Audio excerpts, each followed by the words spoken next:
Such a great pleasure to have with us today Professor Shirley Gregor from Australian National University. Actually, Shirley doesn't need any presentation. Everyone in the community knows her. I think she's one of the key authorities in the field of design science research, but she's not only in design science, she has many different areas of interest, including philosophy of science, intelligent systems, human-computer interaction, and the theoretical foundations of our field. She has been in many different service roles in our community, including being the inaugural president of the Australasian AIS chapter. She's been a senior editor at MIS Quarterly. She was editor-in-chief for the Journal of the Association of Information Systems. She received many honors. So with that, we're really looking forward to your guest talk entitled The Final Step in Design Science Research, Telling a Good Story. Look, thank you very much. And thank you for asking me to give the talk. So you're looking at this slide. You might wonder what that picture is about. Well, that was actually in something produced, an artifact. It was a health project.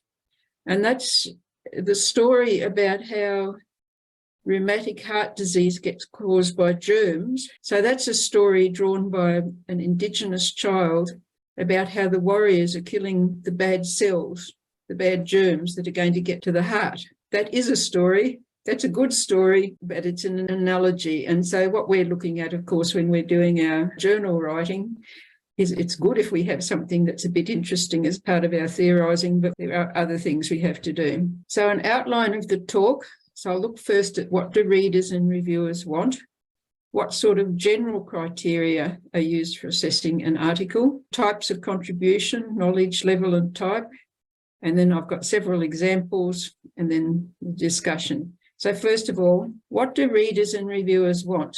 We all want a contribution to knowledge, but how can we tell if it's a contribution? Now, these three questions actually came from the mathematician G.H. Hardy. Is it true? Is it new? And is it interesting? So if we break that down a bit, is it interesting? Often in the first paragraph, you want to say what your problem is and why it's important. One of our most published authors in information systems says, you start off, you say, this is a vital problem. Then you say, this costs the worldwide economy X dollars per year. And if you can put a dollar figure on it, then you're away. And then the next one, is the paper well written? Sadly, if the paper's not well written, you just won't hold the reader's interest. The second one, is it true? Has some acceptable method been used for testing or providing credibility? And is it new? You need to show the prior relevant state of knowledge, because you can't show that something's new unless you show clearly what was known before. Do you actually show what your new knowledge is clearly? You show what type it is and what level it is. And then the last one, can it be distinguished from professional practice, for example, software engineering? And this is just continuing on the same theme. So that psychologist Bem, he wrote, the number one source for immediate rejection is a poor choice of topic. No one will give a damn. So first question to ask is what you're doing likely to be interesting? When I was editor-in-chief of JAIS, the senior editors have to handle a lot of papers. So when I took over, one of the things that said to me was keep as many papers as you can away from the senior editors, otherwise their load will just be too heavy. So I was encouraged to throw out as many as I could. It sounds awful, doesn't it? But, you do it. It saves people's time. There's no way I could have knowledge of all the subject areas that I was covering. In that case, I'd be looking to see if there were methodological problems. So this is the is it true part of things. There were papers you shouldn't send out to review.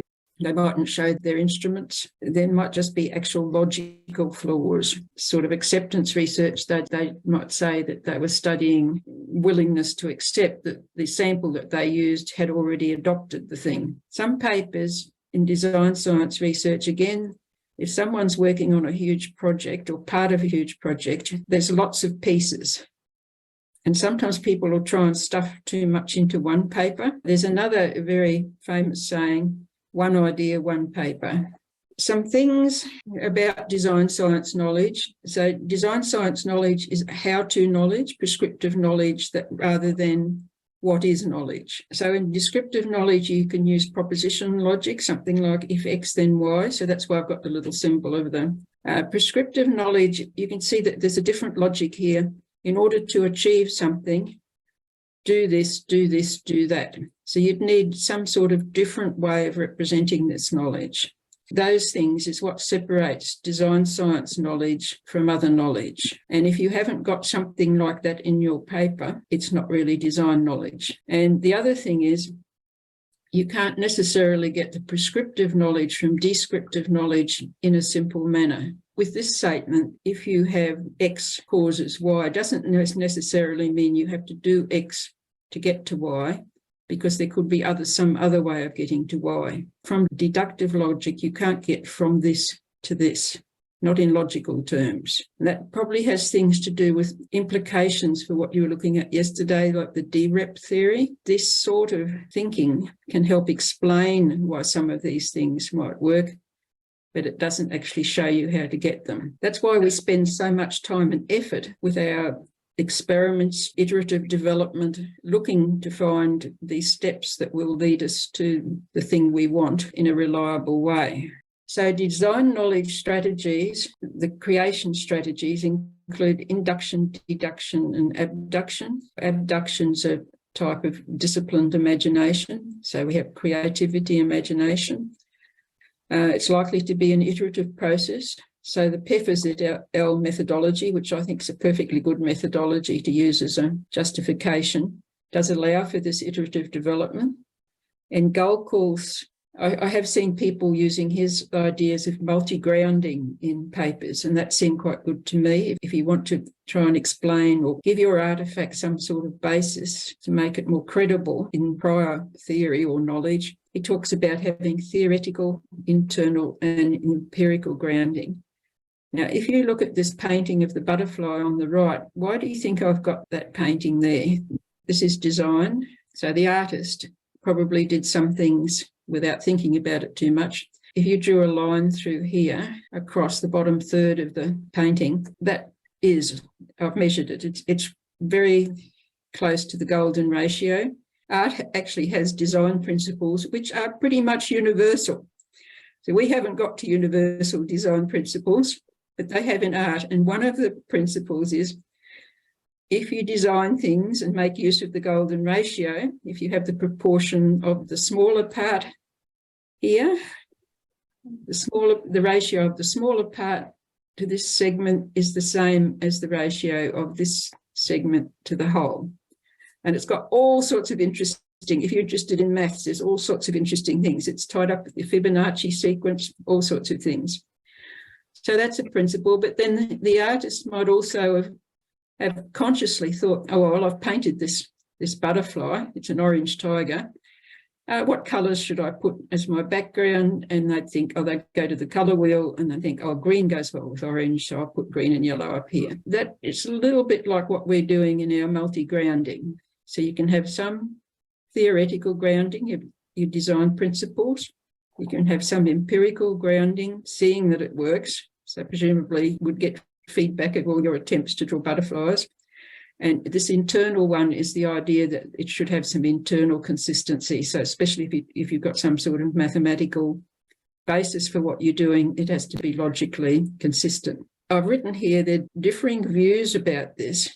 I mean, design science has been about forever. I mean, I did maths to start with in university. Well, maths has got design science elements. Psychology didn't, but computer science certainly does. I mean, computer science is design science to a very large extent, but nobody talks about it, they just do it. When it got discovered in information systems and management, people have had to sort of grapple with the ideas of what it meant. And because so many of them had grown up with ideas of management wanting to be like psychology and psychology wanting to be like physics, that they had this other view of science. So they didn't really understand this idea of making things. So there's been quite a number of efforts in our community to make design science more like these other fields as well. And that's why people are generally happier if you can show that you've arrived at what you've done through some sort of deductive strategy, because that's understood. That's sort of the normal paradigm in the behavioural sciences. It's the abduction. And where does that come from? How can you explain that? There's no method for that. And induction's sort of regarded a bit suspiciously because of Karl Popper and so on. So some of the writers, if you go back 20 years, were still trying to cling to this a bit. I mean, I can remember sending a paper into MISQ, and one of the reviewers said to me, in MISQ, a paper will not be accepted unless whatever is presented is tested within the paper. So you had to put forward hypotheses of some description and then test them. So you couldn't just build a theory. And then when we looked it up, it was actually a rule in the rules for MISQ.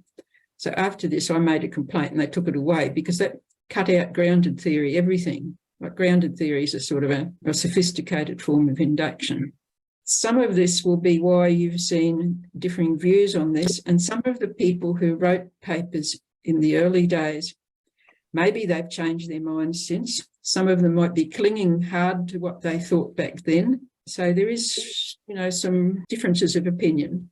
What's very helpful when we have discussions about these things is to actually look at studies of what has been published. And you could see 42%, the biggest percentage, we're using a deductive strategy. So that you put forward a theory or you find some other theories, you deduce some design principles from that, remembering that you can't deduce, imperative logic from descriptive logic, but you say that you do. Some used an inductive strategy. So they might have looked at previous examples of what had worked and said, oh, well, I can work out that this might work again, or look at lots of other cases and I can see that this might work, and some used a mix, but you can see the deductive strategies the biggest. Remember one of my earlier slides, I had the platypus. If a thing's too new, people get suspicious. You've got to have a lot more proof for something that's really new. When they discovered the platypus in Australia and they took it back to England, people wouldn't believe them. They said that they had made up this creature because the platypus has got a beak like a duck. It's a mammal and it lays eggs and it's got webbed feet. So no one would believe that this was truly an animal because it was just too new. So our minds are just suspicious of things, cold fusion, anything that's a bit too new, people get a bit suspicious. So here, deductive, we've got our knowledge we had before. It's not too new, we're just extending it a little bit, and they're more comfortable with that. Okay, so now we've got levels of knowledge we can look at. So we've looked at the type of knowledge creation strategy we used, and now we're looking at what are we aiming to produce. In that article by Gregor and Hagen, so level 1, we said, was the situated implementation of the artifact. Is the artifact or some sort of basic description of the artifact your main contribution? And that could definitely be a contribution. If you've thought of something, relational database, something quite new, definitely got advantages over what was before, that's a contribution. You can try and take it a little bit further and start to look at sort of the idea behind the thing. So you might have some design principles, methods, models, and technological rules. Can be a little bit difficult to actually distinguish between these layers. And one problem is that our artifacts, we can never actually produce. You can't show anyone the running software or the enterprise architectures. You've got to draw pictures of it or write down a description of how it works somehow. So you've already got some level of abstraction. So it's not like, this is not just like having a jug or a glass in front of us. So we've already here got some level of abstraction. But then if we go up a bit further, we're trying to make it more general and more abstract. If we go up a bit further, we might aim at a design theory. We still have design principles, we have methods, we have models, but we start to put boundaries around it as well. And we would hope that there was some degree of support for whatever we're proposing across a reasonably wide range. Shirley now thinks the design theory level is unlikely to be obtainable as a result of building a single artifact or in a single paper. Now, I know back in 2007, David and I gave an example of one that had come out of a single project, but sort of gone off that idea a bit. But yet I think some of you here have written papers that have you've produced a theory. It's from one study. It's not wrong. I mean, anyone can put forward a theory, but I just think it's unlikely you're going to get a very full theory from one study. And that you'll find you might come across people, in fact, it's actually been written down. Somebody actually in Europe wrote down that they thought that the introduction of the nascent theory idea by Gregor and Hebner just made things messy. I think it does help people that you see you've got some sort of mid-level here where you haven't got right up to a proper design theory, but you can claim you're still producing some elements of theory.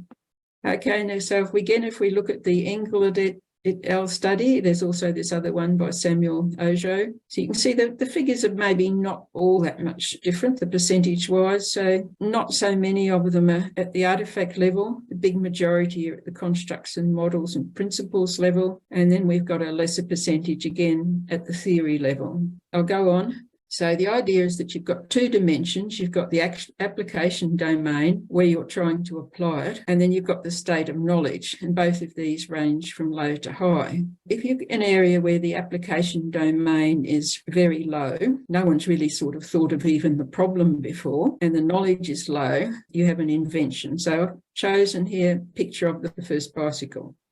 Okay, so see, it's a new word, bicycle, new concept.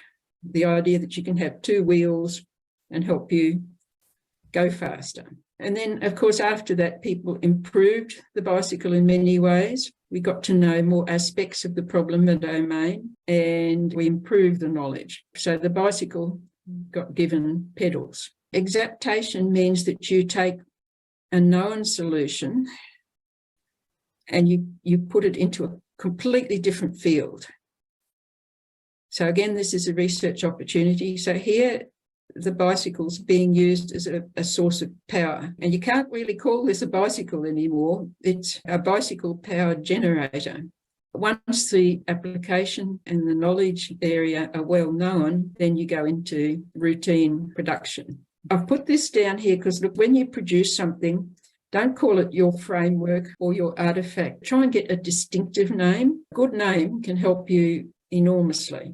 And in fact, if you haven't thought of a good name yet, it's quite possible that you haven't really realised what your artefact's about. We have, again, see, very, very low percentage of inventions, quite low percentage of acceptation. Most are in the improvement. Routine design is naught, as one would expect. This tends to show that we don't really expect platypuses. That would be the column if someone had said, I have an entirely new discovery, a mammal that can lay eggs. People don't, they're uncomfortable. So we're more comfortable down in this quadrant, the improvement quadrant, where we can see we've got something new, but it's not too new. Okay, so I picked this one because this paper is in that special issue that you had from Aegis, and I thought this was a good paper. I don't think it's much past the artifact level myself. Fairly straightforward. So this is another classification here that you look at is that most of us, we're producing the article ourselves. So it's a primary piece of research. If you use behavioural things, or what Simon says, it's being done in the interior mode. We're looking at the artifact from the inside. We're building it. And again, this is a substantial amount of effort. It's a design and evaluation of a model-driven decision support system for repurposing electric vehicle batteries. Again, this is, I think, a sort of an example of what I'd call a straightforward one.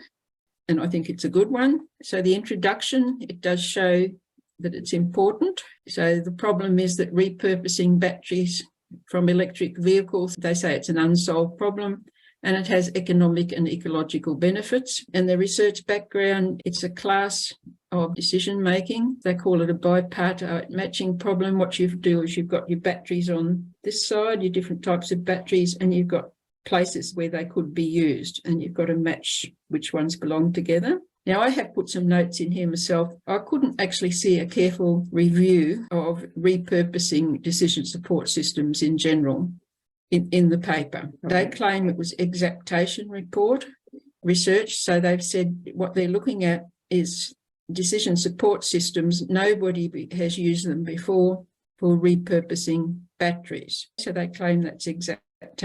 The artifact description is given fairly well. So they've got the data, decision models. some nice maths, which is always impressive. For their model, they got parameters for it from the literature search. So sort of the criteria they had on this side and this side. And they did a workshop and a Delphi study, again, to try and fix these parameters that they put in the things. I did wonder when I was reading this, should this have been down here or up in the artifact description? So this has been published in a good journal, so it's a good paper. But that's something I would have thought about. They did a field experiment. They called it a demonstration in the language you used yesterday to test propositions. In the propositions, they referred to an artifact and our DSS. And I thought, why can't they give it its own name? So there would be some creativity of thinking the name for a thing that makes decisions about repurposing batteries from electrical vehicles. That's not a good name, is it? If you could think of some simple name for the concept, I think it would be better. And they say that others can use the proposed class of system as a blueprint for design, and our decision support system is the first to aid decision makers with repurposing used batteries. So that's really the artifact level, but you can see they have got some concepts up here that in trying to solve it, they've used this sort of type math. They're thinking that you can use the decision support system has got something underneath it that's perhaps a bit different. That's not just, there's a sort of a concept there that they're using. I was doing it with my hands, wasn't it? To explain the concepts to you. You're matching these battery types over here with places you can put them. So that's a good paper. If we don't look at just the artifact level, if we're going to produce design principles, what can we do? Where do we get the design principles? Some produce the design principles at the beginning and some produce them at the end. So I've got examples of both of these. So this is a very good paper. So they establish the problem significance, and it's interesting because it uses eye tracking, which is still a bit of an unusual method. I think they positioned it well for the idea when you've got a big project of using this Kirchler and Vaishnavi guidelines where they talk about design cycles. So they say 3 cycles, and in their first cycle, presumably the PhD student did the literature review. And then from that, they defined some meta requirements and the design principles. So they got those design principles first. So that was really a multi-grounding, so that the design principles came from previous theory and previous empirical work and a bit of creativity, I imagine. Then they showed the system architecture and they showed laboratory experiment to test hypotheses. Now, look, this is a lot of work.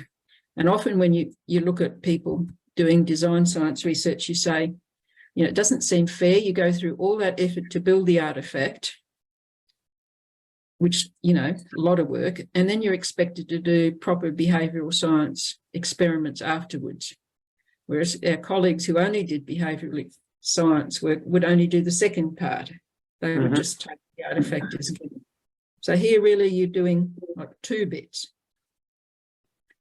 And the novelty was demonstrated, and it showed that there was a lack of work on eye tracking for information visualization and dashboards.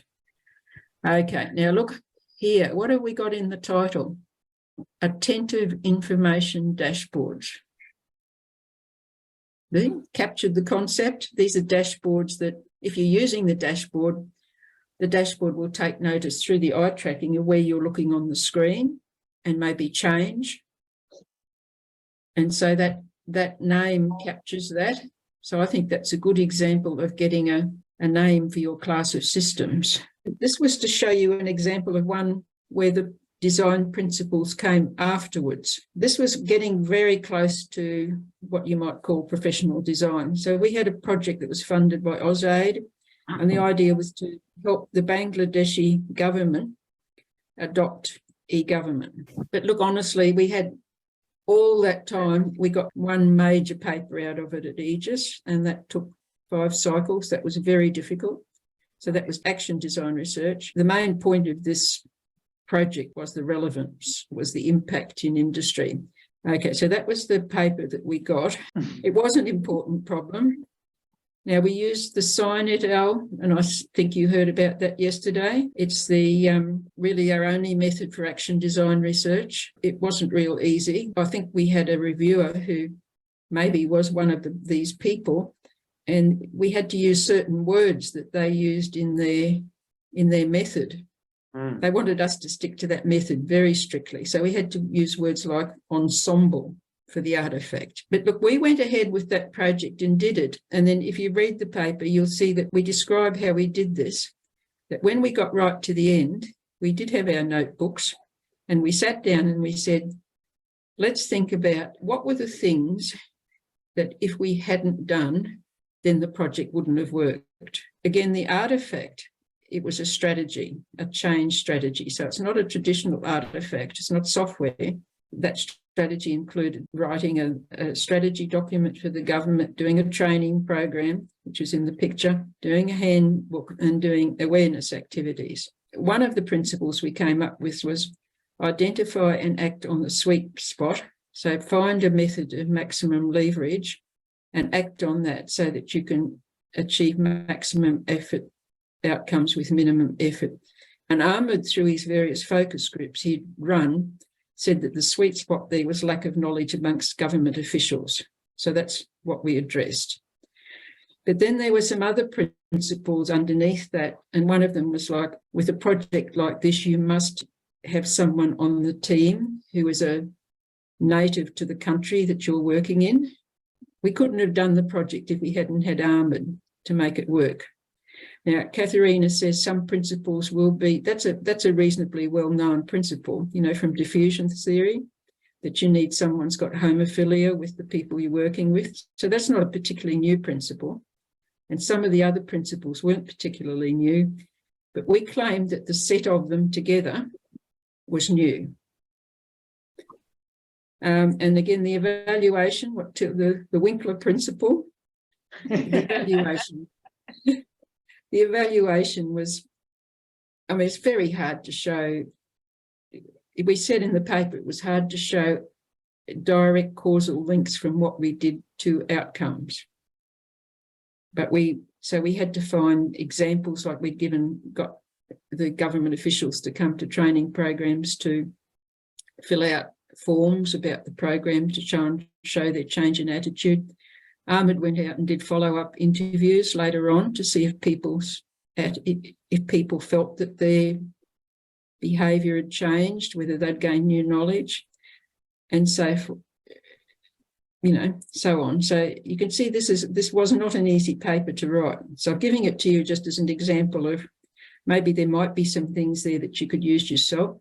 And look, the other thing there was that we said up front at the beginning in section 2, we said that our underlying theory was basically complexity theory, but we acknowledged that we hadn't started out with that had come to us as we were doing the work. Mm-hmm. And we were just reporting it there in section 2 to aid readability for the reader. But we said it was an iterative. Now, I've done that again in other papers, and reviewers don't seem to mind that. If you say, again, it's part of the creative process. You don't sort of necessarily read the paper, deduce what you're going to do and do it. You're sort of going around like this.